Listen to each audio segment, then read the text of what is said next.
All Not be right, like so you've got it all charted out. So when Rajamouli first came to you with this project, what was your initial reaction?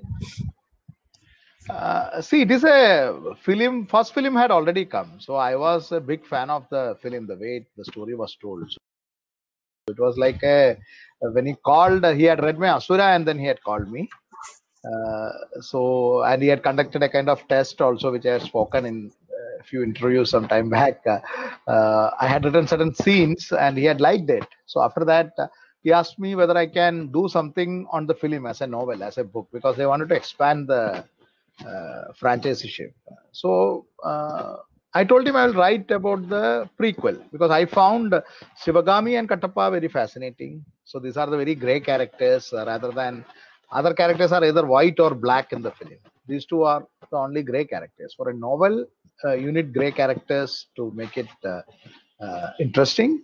So I had chosen that, and then I had gone back 30 years back from the Bahubali film world and created my own world, which is a slightly more grimmer and darker than what you see in the film, because novel as a canvas yields to that kind of storytelling. That's right.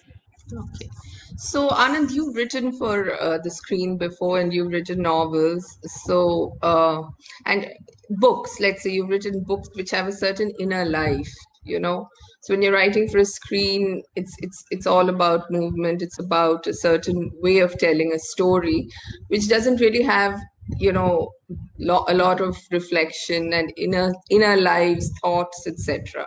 But what really struck me about Chaturanga is as you mentioned, the grays in it, which come in a lot through the inner workings of the minds of many of the protagonists, be it Shivagami, be it Pataraya, be it Somadeva.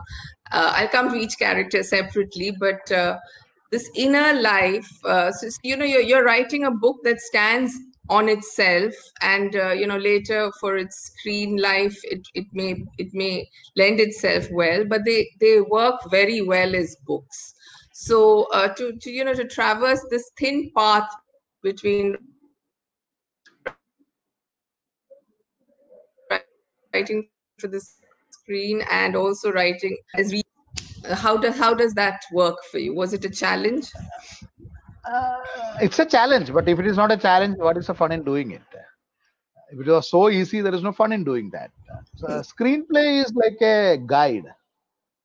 It is not the final product. Screenplay also you can bring in inner thoughts and all.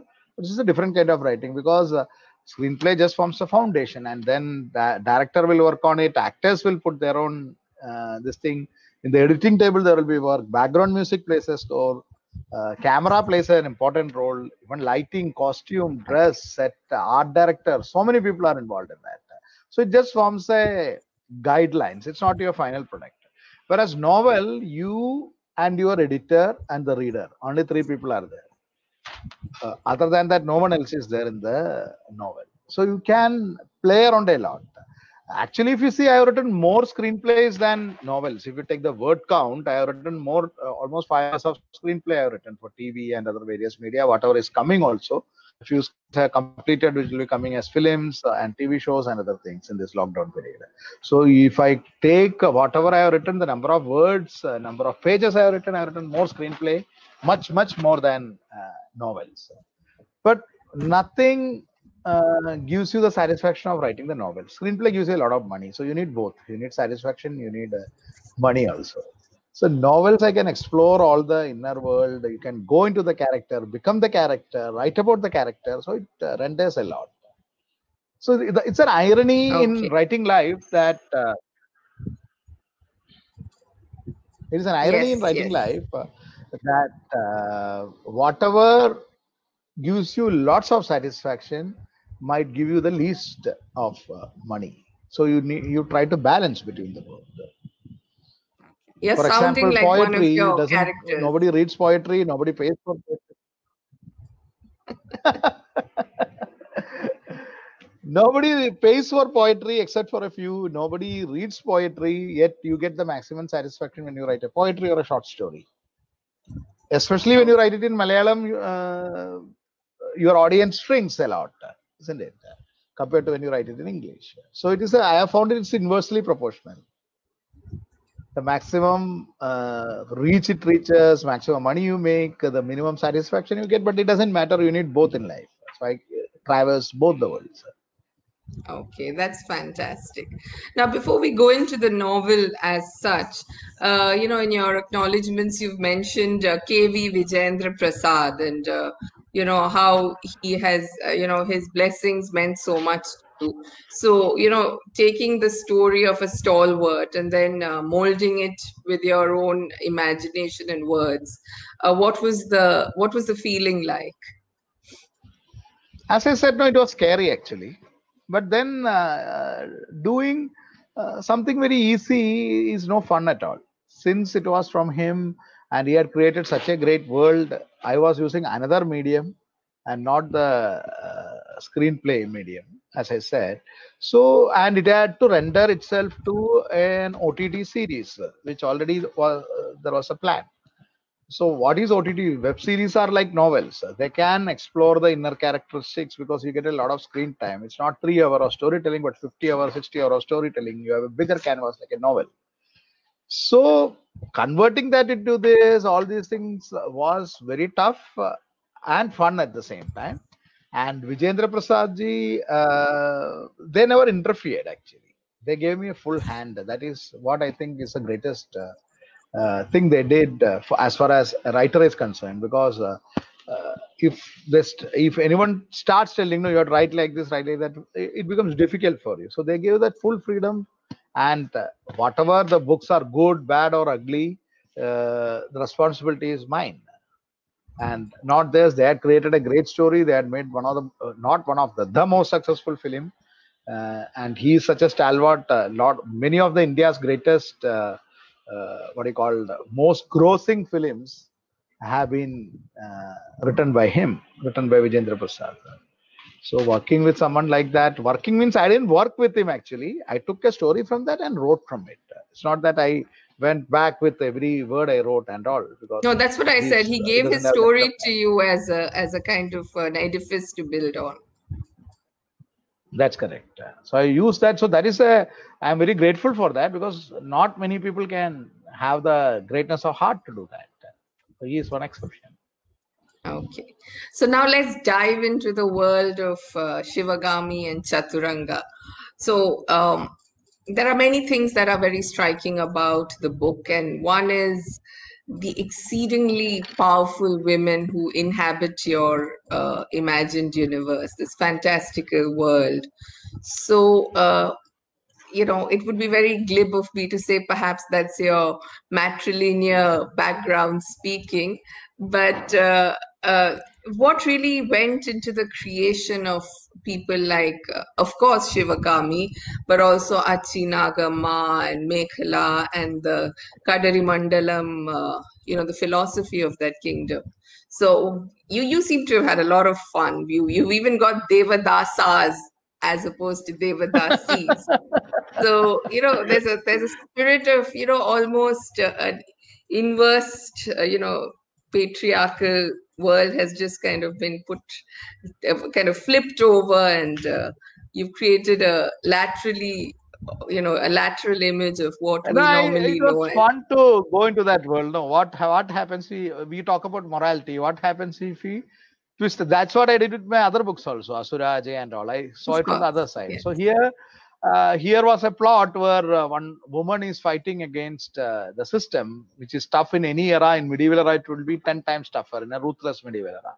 So I just had fun with it. Like, what if you shift it entirely? We have the history in Kerala was a matrilineal society, at least for many of the communities. There are instances in Kerala history also where this kind of Devadasas, even though they didn't call that word, were there, where the queen had many consorts. So it was fun to imagine a medieval world where the queen, not Shivagami, of course, because that's a very typical patrilineal kingdom, but their opposing kingdom, Kadari Mandalam. I don't want to give Yes, away too much from the Chitrasena. book, Yes. because I wanted it. But still, it was fun to imagine a world where the entire thing is reversed, where men are not even considered worth employing. and it has to be, everything has to be women, and men does the household job and everything else. So you reverse the entire thing and see the fun. Why? Because see, where I took this from, this came from the shock the Britishers felt when they reached Kerala. They were feeling so shocked about the, imagine the Victorian era British encountering a typical matrilineal morality of Kerala, the kind of shock they would have felt. Now we have all whitewashed all those history and all, but if you read back the British notes and other things, it's they were so shocked and scandalized with what they saw. So Yeah. I thought I should bring that all into the book and see how, even because our present day India is now resembles more to Victorian era England than ancient India. Yes. Our morality is what we carry as the baggage, is the garbage that the Europeans had thrown out. They were carrying this garbage in the Victorian era. So we have taken that garbage and we are thinking that is the Indian culture and Indian morality, whereas Indian culture is so free and it had freedom for all kind of things. This kind of restrictive morality was not there either for men or women. So I wanted to bring that the world before pre-British, how it would have looked like, and how will be the clash of ideas between a patriarchal society and a matriarchal society, how it will be. So I have brought all the scandals that Britishers would have felt were when they encounter a typical matrilineal society which had been going on forever. And I put that to Kadri Mandalam, which is a coastal kingdom again. Yes. So you can find a lot of parallels from Kerala history, which I have put into that, the characters, characterization, and all those things. Yes, That I is where you know. draw the strength from. No, you draw strength from your root. Whatever you write, even when I write Ramayana, when I write Mahabharata, I draw the strength from my roots.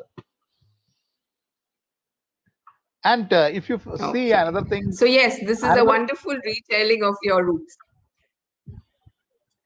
yeah, Yes, you were saying, another yeah, thing, if yeah. you see, most of the coastal areas across are you find stronger women from Bengal to Odisha to coastal Andhra to coastal Tamil Nadu to Kerala to coastal Karnataka, coastal Maharashtra to Gujarat. You find in history also a lot of very strong women characters.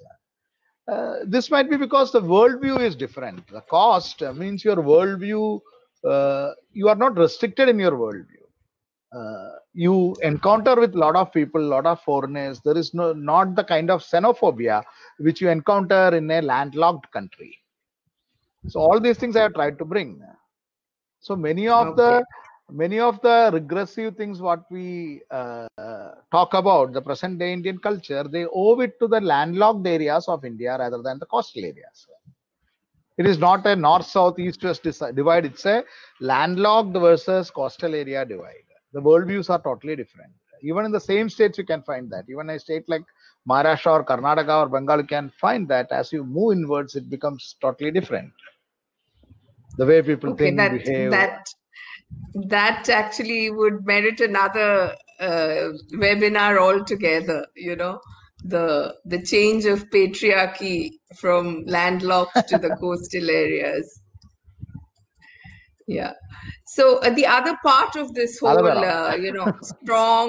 strong women thing is, you've also taken a lot of joy. You can literally sense your enjoyment when you're reading about all this, the spies and the subterfuge and the various conspiracies that are going on underneath the surface of the story. And there again, the women are ruthless. They're willing to do whatever it takes, get their lovers killed, use their sexuality. Absolutely, they're female James Bonds, and it's just delightful to see how they just walk through various situations, just using anything and everything that it takes. So again, is this an extension of what you say about our readings and our literature is pretty moral in many ways? So this just flies in the face of That is that. a recent phenomenon. You see, ancient Sanskrit dramas or Tamil dramas and other things, ancient books, you find women like this only. Even you read they are what do you call, the morality and the kind of image what we have built even for characters like Sita owe a lot to Mughal rule and owe a lot to the Bhakti era where the things changed. But before that, I think all the temple sculptures are an example for that. You find them throbbing with life, whether it is Buddhist paintings or Viharas.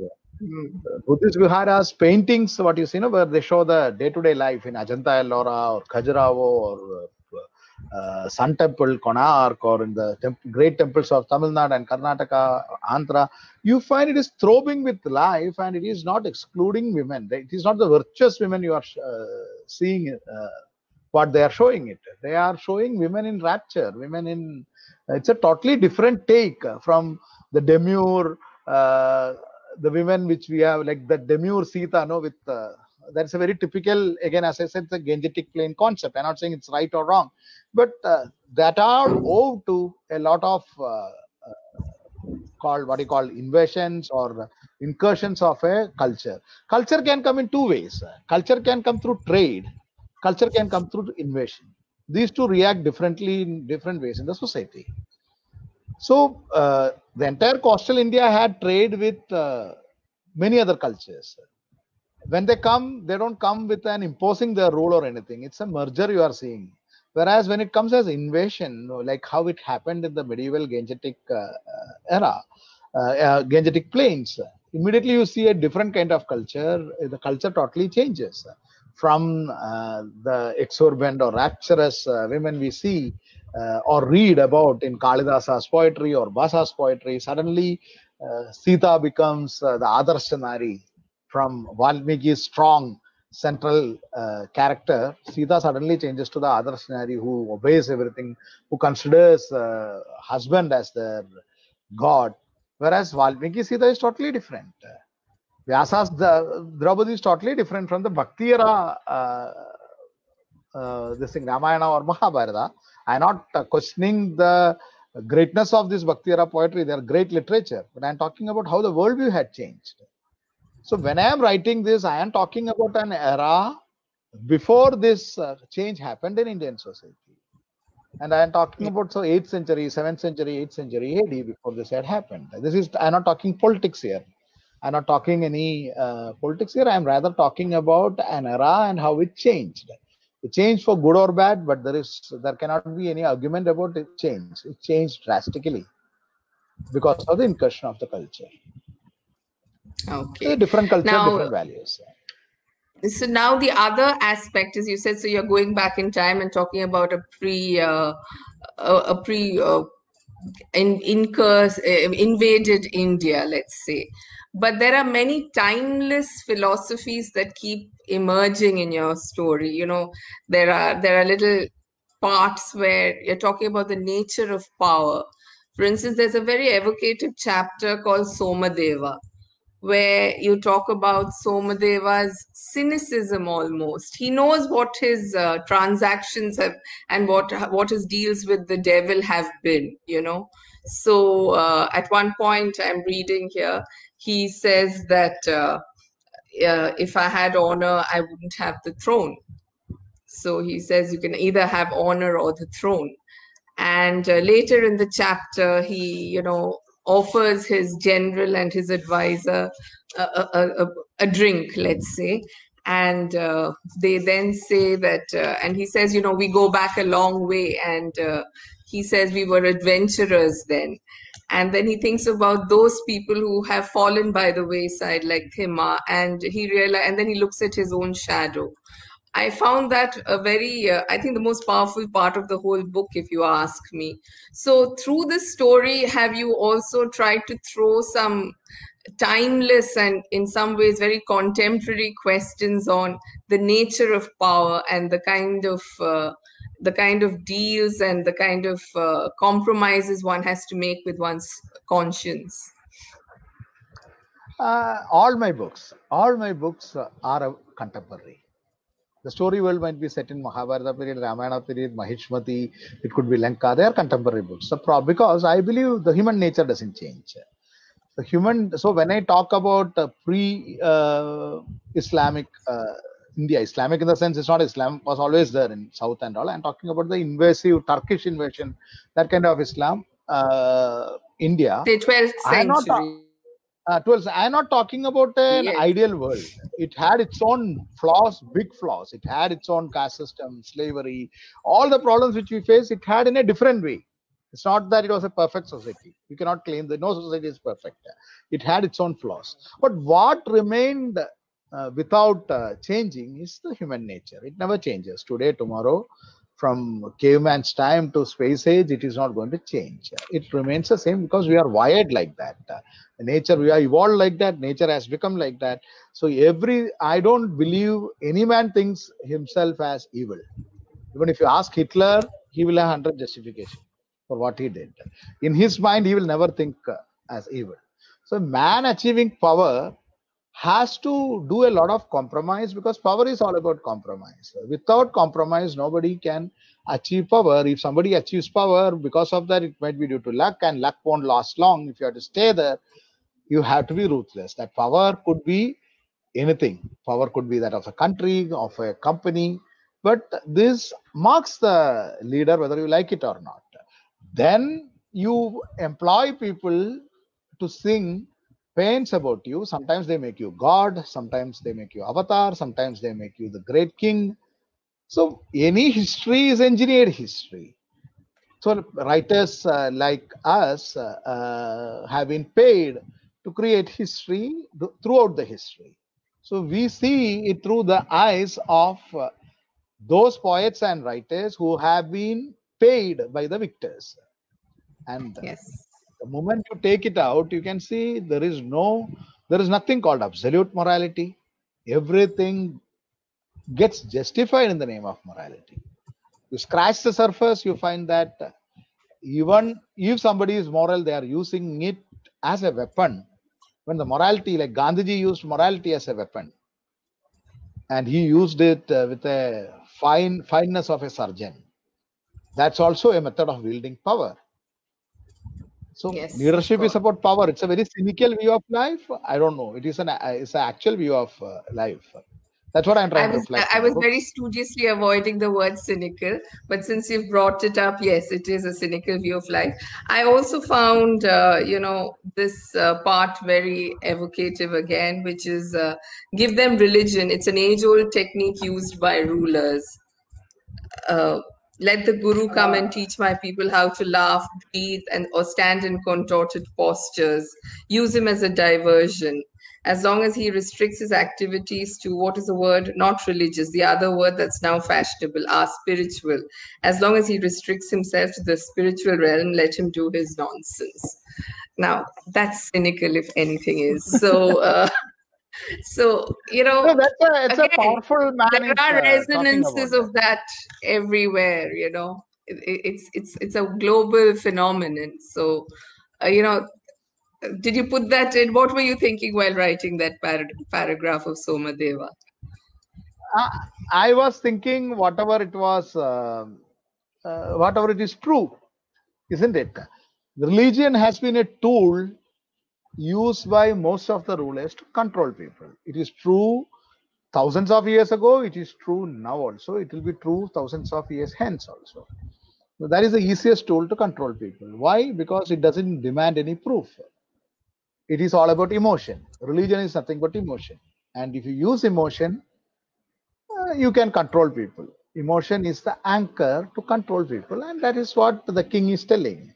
So, what I am telling are universal truth. You might not like it because we always like to hear good stories. That's what I said. This No, is a I bit loved it. more. I totally said that's the best chapter in the book.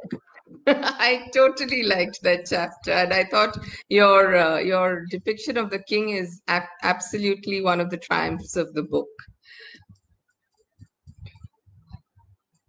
So that is the.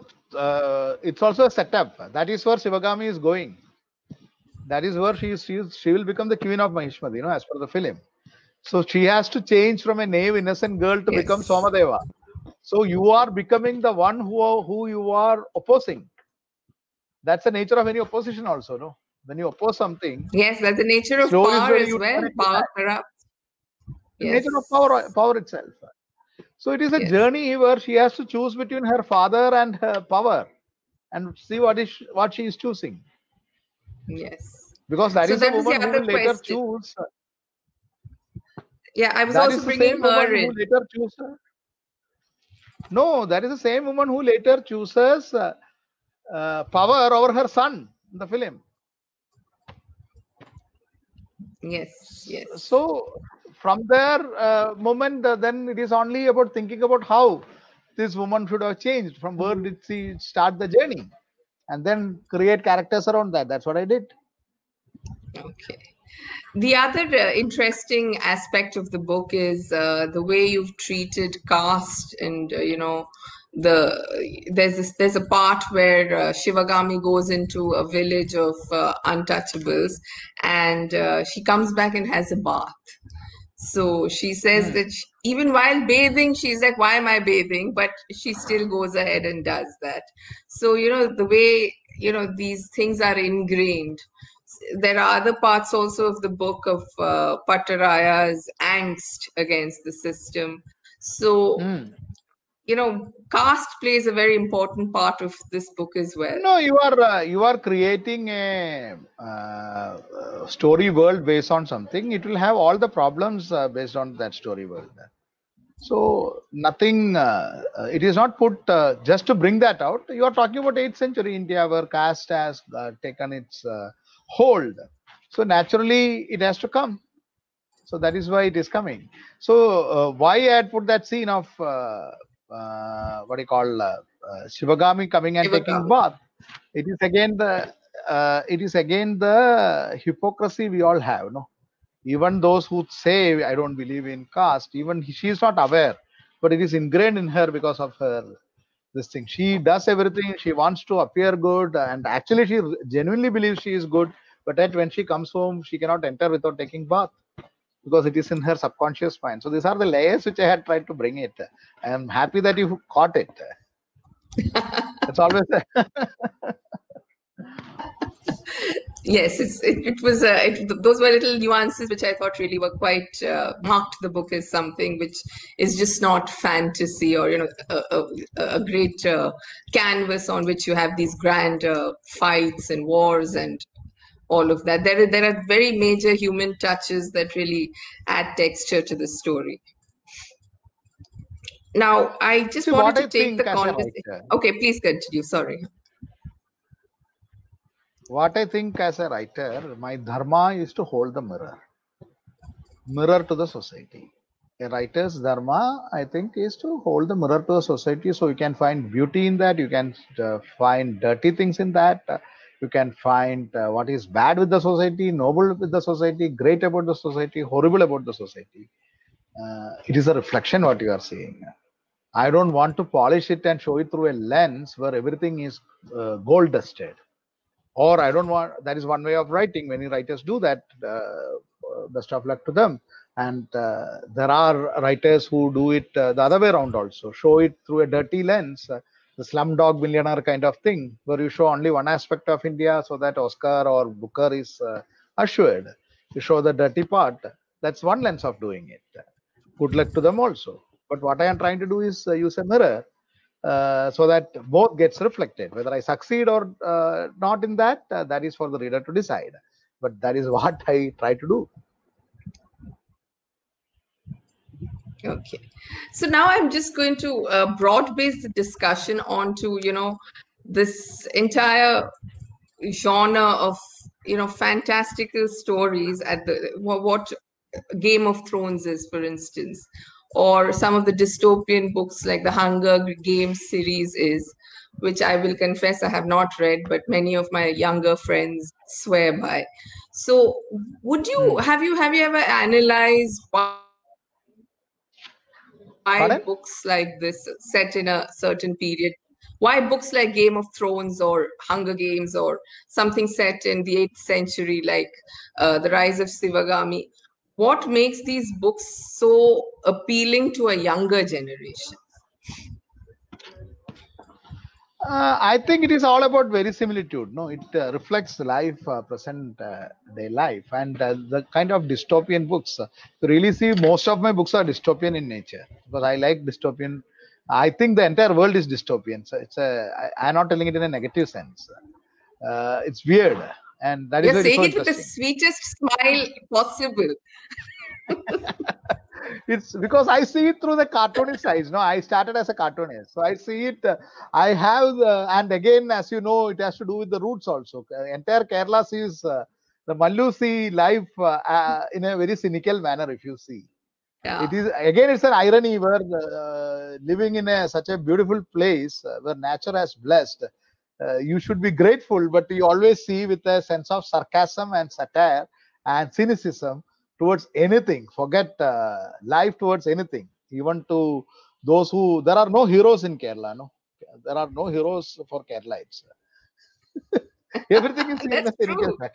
Yes, that's true. I when I was growing up, we used to have Amar Chitra Kathas, and I remember buying Tacholi Udayan, the But then, famous, yeah, yes. So that Amar Chitra Katha, and my father commenting that he's one of the few heroes of Kerala. So yes, they are. You can count them on perhaps half a hand. Yes, so you feel so you feel this whole your roots as kind of meet this whole fascination with a dystopian, slightly a universe where there are lots of grays. Do you think it's a happy I don't meeting? see it. I don't see it as a dark world. As I said, no, this is again from your DNA. You see it is through the eyes of a cartoonist. So you see, and you can see most of the India's greatest cartoonists came from Kerala also, maybe with the same roots. A lot Yes, of of them course. from Shankar Kutti, of onwards. course. Kuti, Yes. Shankar, Yeshudas, and Toms. Plenty of them are there even now. So what do you Munni, so yes. I find it that the world is tilted in its earth is tilted in its axis, and so everyone is a bit eccentric as very funny. So that helps me to take neither me seriously or the world seriously. So once you have that, then your writing dystopian fiction is all you try you will start understanding. As a writer, I am able to understand even the darkest of mind of my characters, why they are like that, and there is a justification for that. That's why I wrote Asura, that's why I wrote Ajaya, that's why I wrote Vanara, and that's why I wrote this thing. So I see it with a sense of sarcasm and humor, the entire thing, because it's a cartoonist in me which is working rather than the writer. So what I Okay. used to convey in 3 or 4 lines, now I have to write reams of pages, 500, 600 pages, is actually another way of looking at the cynical way of life to make a living. You could have easily drawn it, many of these things, but now you are cursed to write thousands of pages to convey the same idea. So may you continue to be cursed. Before I take a few questions, and we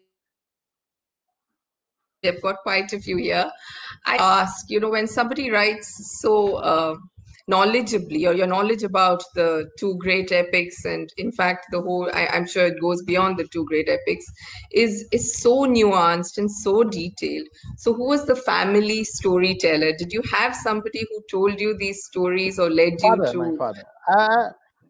My father had led me to that.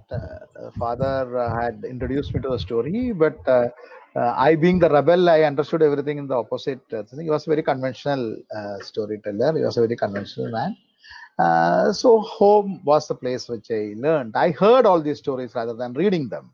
So I don't do my research on Wikipedia. Most of the things it is dissolved in my blood. I can Then, of sense course, that, coming from yes.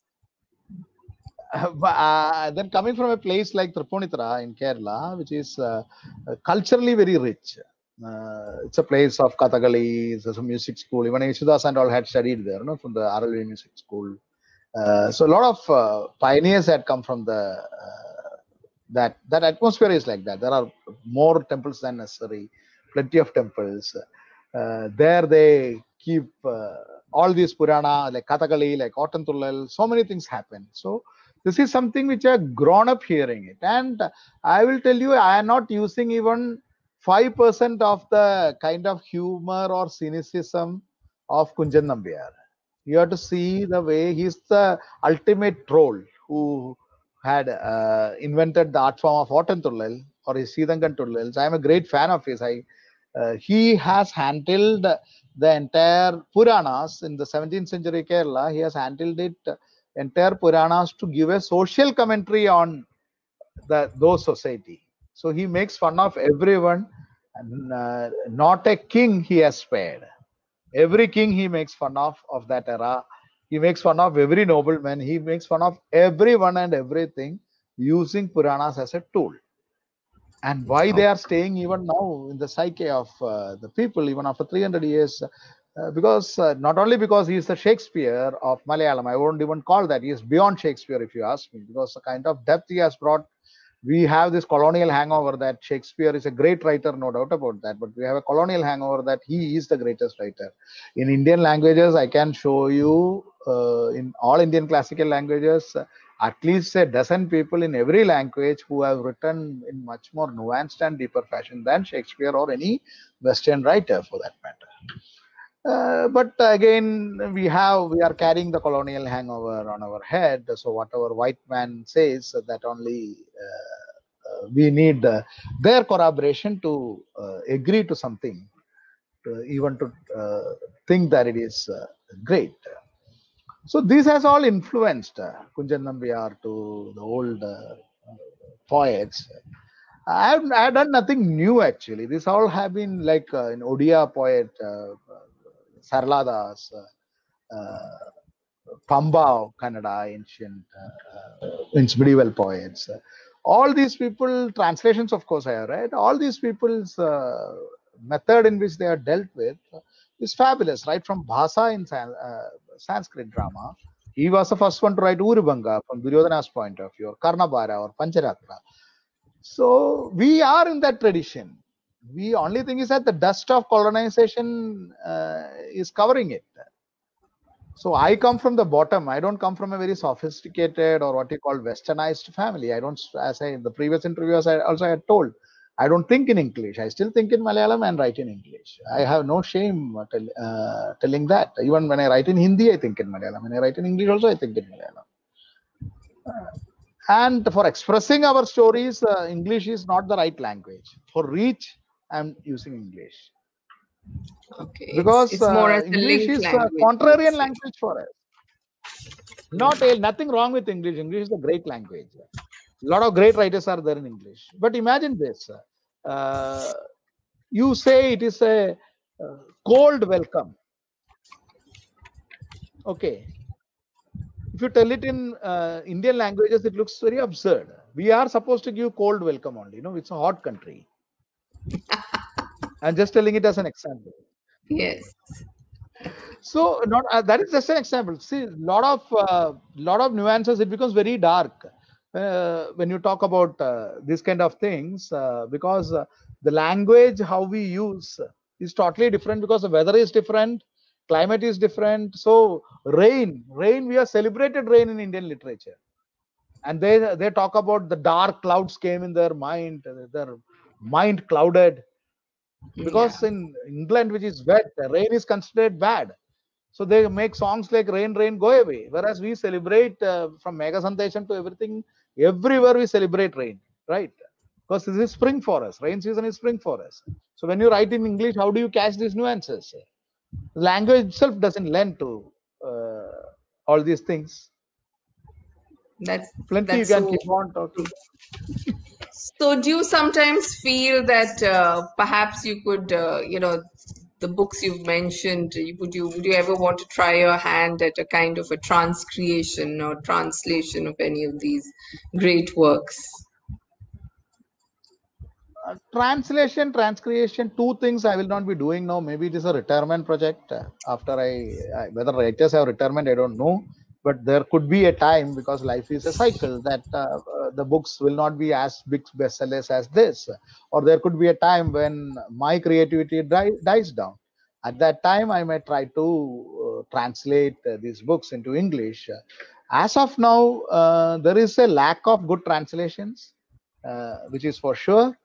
Many of the great works, what I am doing now is many languages I cannot read, but I can understand. Because of the audiobooks have come, now I have started listening to many of the stories in their original languages. At least 4 or 5 languages I can understand, even though I cannot read and write. So this might be the future. Not even translation might be required. Slowly we will start understanding, or perhaps technology itself will come where automatically it gets translated, and the jobs of translators might be in peril. But if all this doesn't happen, perhaps much in a much later stage, if opportunity arises, I will do it, because translators are not paid well. That also is there. So that selfishness also is there. It's better economical for me, financially lucrative for me to keep continuing writing for films, TV, and novels rather than translating it. But one day, perhaps, when the Yes. stream dies down. Okay, now we have been inundated with questions. So one is there are a couple which are very interesting. One is from Arun G. Do authors need the background of what is fiction or what is not in mythology so that people put the books in perspective? There is this whole concern that, a lot of the books, this new wave of mythology is taking, should we say, creative and sometimes not so creative liberties with the essential story of characters. So how do we differentiate? So do you have a view on this? I don't think there is authentic mythology. I don't even use the mythology. This is Pura Kathas or Puranas. Mythology will be like it's dead and gone. These are all living stories. What is living story will keep on evolving. What is living will keep on evolving. What is dead you cannot change. So dead is dead. That is why Indian stories keep evolving, because these are all living stories. And is Tulasidas Ramayana same as Valmiki Ramayana? No. He has taken his own creative freedom.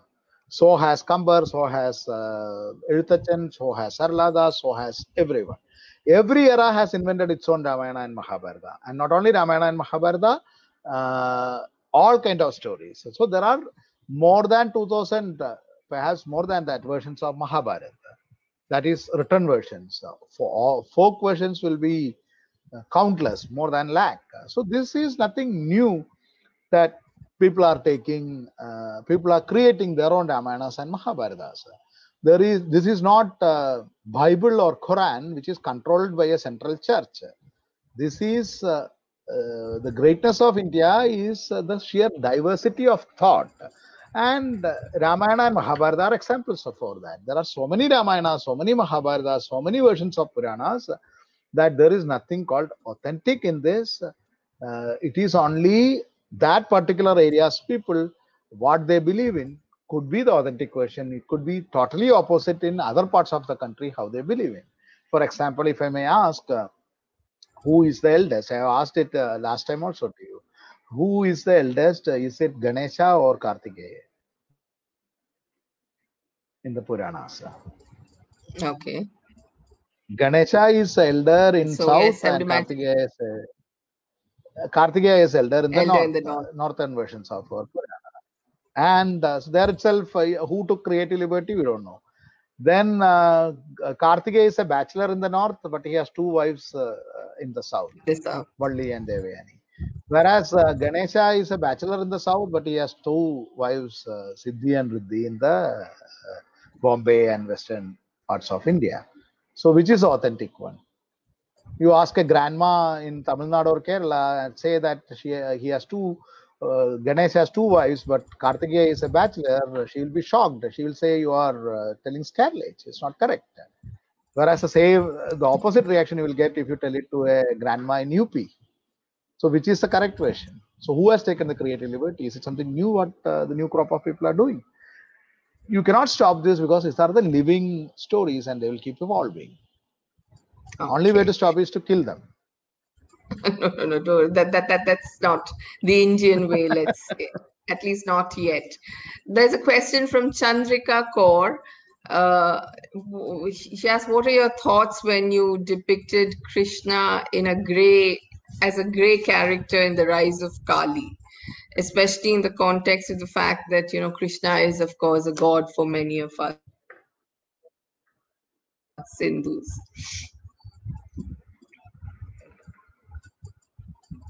I depicted Krishna as he is in Vyasa's Mahabharata. I didn't depict him as he is in Vyasa's Bhagavatam. These are two different Krishnas. The Krishna what we pray to is a fascinating God. It's a most fascinating character, perhaps, in the entire Puranas. So that is why he's called Paripurnavatar. He is the Krishna what you see in Mahabharata is a different Krishna from the lovable Krishna of Bhakti era, the lovable Krishna of Bhagavatam, which is a work of Bhakti, the devotion. Once you are devoted, which is true in politics, it is true in religion, once you are a Bhakt, whatever that person does, you will try to justify it. There's nothing wrong in that, that's human nature. So that is why you are called Bhakta. So for Bhakta, whatever Krishna does is a part of his Leela, his play acting. I'm not saying it is right or wrong, but when you are telling the story from Duryodhana's point of view, Duryodhana is not the Bhakta of Krishna. There is no Anand Nilakantan there. I might be a Bhakta of Krishna, that's separate.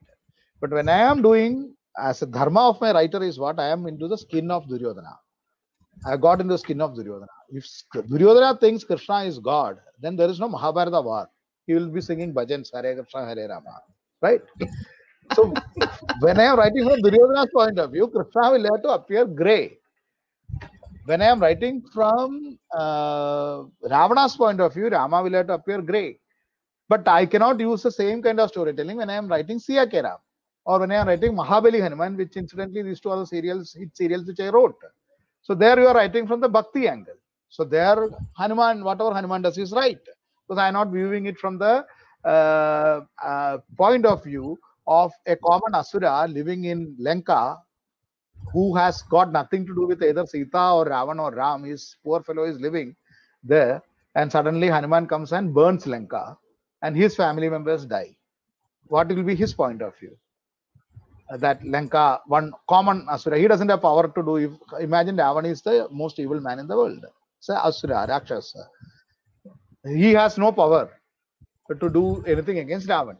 The poor fellow is hiding in his, can we change, can individuals change the government? In democracy, still it is possible.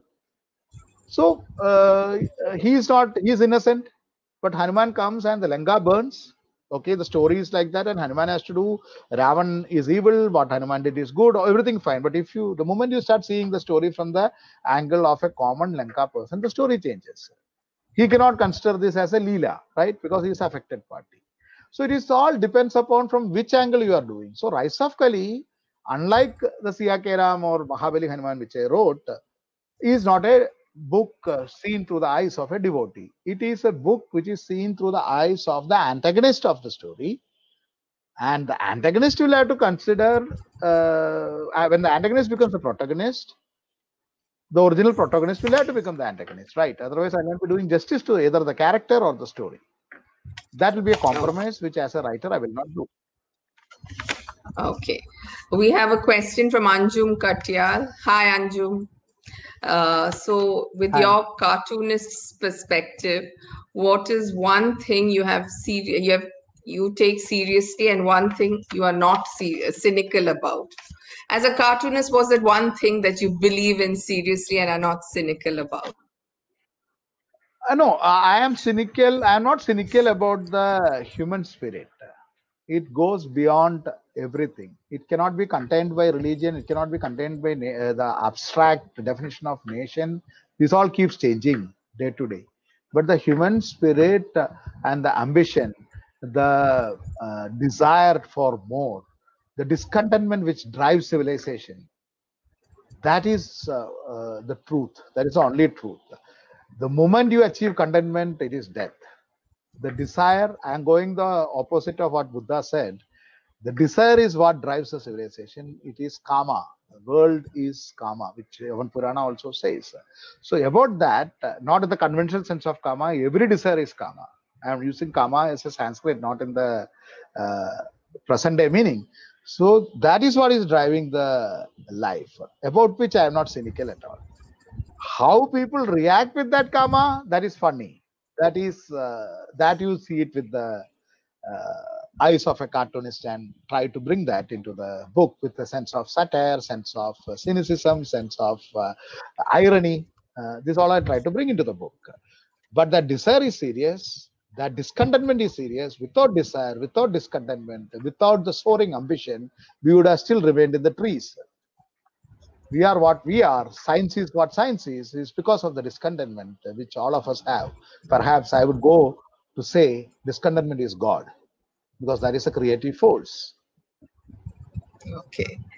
So there's another question which is from Krishnendu Ghosh. We mentioned your deep understanding and knowledge of the stories of our Puranas and the epics. Is there any one character who is not so well known or hasn't been presented adequately enough that you would like to focus on in a future book? There are plenty of characters like that, not one, because the Puranas got hijacked by the Bhakti era. When the devotion came, you see, when it coincided in India, the Bhakti Marga coincided with, as I said, the decline of civilization. The culture of debate went away and culture of conformity came in. So what happened is, I'm not saying it is without advantage. The great temples, the great poetry, the great Bhakti era poetry, they are fabulous art. So that advantage came. But what happened is we lost the scientific temper, and we can see the graph of India's decline and going into slavery and all coinciding with the rise of Bhakti. So Bhakti is dangerous anytime, whether in the old era or in the present era. The blind Bhakti to a man, blind Bhakti to some philosophy, blind Bhakti to some religion, blind Bhakti to a book, blind Bhakti to a prophet, blind Bhakti to a philosopher, an avatar, a god. Without Yukti, Bhakti is the most dangerous thing. Yukti, what we call the reasoning, is what is more important. So when I talk about that, today's Times of India, I had written a small article, if you can Yes. find that in that, about one character called Jabali, who was an atheist, who advises Rama and fails to make Rama understand his arguments. But ultimately, Rama does whatever he had told. So I had written about him. You can Google it, see in the Times of India's page. I have written about unknown characters of Ramayana. Apart from that, answering your question, I am writing a series of books called, in Malayalam already I had written, English is coming. Kindle 3-4 stories are available. Other stories collection will be coming soon. The Women of Ramayana, where the unknown characters of Ramayana, like Shanta, the sister of Ram, her story is told. Many people are not aware about Ram having an elder sister. Her story, Manthara story, Tadaga story, Mandodari story. Like that, similarly, another one is the women of Mahabharata. There are so many women whose this thing is not told. Their story, Kadotka story. So it's a huge ocean. So I have enough stuff to keep on writing for next few Fantastic. decades if I'm lucky enough. Yeah. So there are a few questions about timelines of when the series, The Rise of Shivagami, is going to hit, the digital platform. So has the I think pandemic maybe delayed stuff? because after the COVID, after the pandemic has delayed the stuff, that's why the book also was delayed. I think that after the pandemic will be over most probably by the end of the year, when the third book also will be coming. The last final book will be coming in the series. So When is that due? that's it. Sorry? December, I have written 90%. I have written 90% of that book. 10% the climax I have kept so that I will get the feedback of this book from the readers and then accordingly think about how to end it. For me, reader feedback is very important. Yes, it is. It is quite. I mean, I finished the book in just a day and a half, or just 2 days. So yes, how are you That is spending the encouraging. pandemic? I have been spending like any other time. I am writers are always. I'm not saying pandemic. Writers are always what do you call? They prefer to sit and write. Locked down. Yeah. Lockdown, always lockdown. They have to be locked down. Also, most of them are insane. So they should be locked down ideally. So I had written a lot. A children's book is coming. Some Audible series is coming. The Ramayana lecture series, it will be coming soon. Incidentally, it is in Hindi. It's almost 15, 16 hours. Various Ramayana lessons to learn from not only just Valmiki Ramayana, the folk Ramayanas, various unknown tales. I have compiled it and I have given it as a lecture series. So what all are there? What is Dharma? What is this thing? As a concept, I have given. That is coming. That I wrote. I had written screenplay for 2 films. So hopefully, once the pandemic is over, the shooting will start. Announcement will come soon. One series also I had written the initial episodes, and that's also waiting for this. Another book, children's book, is coming. Another one I completed. Another novel I'm halfway through, and Chaduranga, the next novel, 90% is over. So it has been a very prolific time. A lot of things I've been writing. I don't know anything else, so I'm doing that. I'm determined to Excellent. be a menace to So the world. no, no. May you continue to write. And as you said, this is a curse you claimed, but we are blessed to have you, deciding to not do the 4 lines that accompany a cartoon and instead write hundreds of pages to, explicate a Thank you. point or tell a story. So thank you so much, Anand. Any final Thank thoughts? you so much. Final thought is not final thought. It's a final appeal. Please go and read my books, all of them, and Yes, this especially is the book. Chaturanga and I don't all know, other it's all books. reflecting and stuff. Yes. I, Have I got it? Yes. I think you have Oh, it's put it Uta. the opposite. This is the Yeah, book. yes, yeah, Yeah, yeah, you yeah, have put it yeah. ulta. Yeah, No, no, no, good. I've straightened it up. So this Yes. was the first part. This is the second. I had Yeah, beautifully put it in the yes. virtual screen and So, all, but yes. so thank you very much. It We has will been a tell Mark pleasure. Zuckerberg that Please. his Facebook live screen is very small. So thank you so much for patient listening. Some questions, if I have not answered, you can follow me in my social media handle at the rate it's Anand Neel, ITSANANDNEEL. It's Anand Neel. That is a social media handle across Facebook, Insta, and Twitter. So you can write to me or visit my website. I'm doing my self marketing and promotion here. So please, once again, shamelessly, I'm asking, please go and read the book. Thank you so much. It's always a pleasure, Malavika, to talk to you. And hopefully, in a month or two, when the next book comes, we will talk again, provided you invite me. Certainly. Thank you. Of course, we will. Stay safe. Thank you so much. Thank you, Anand.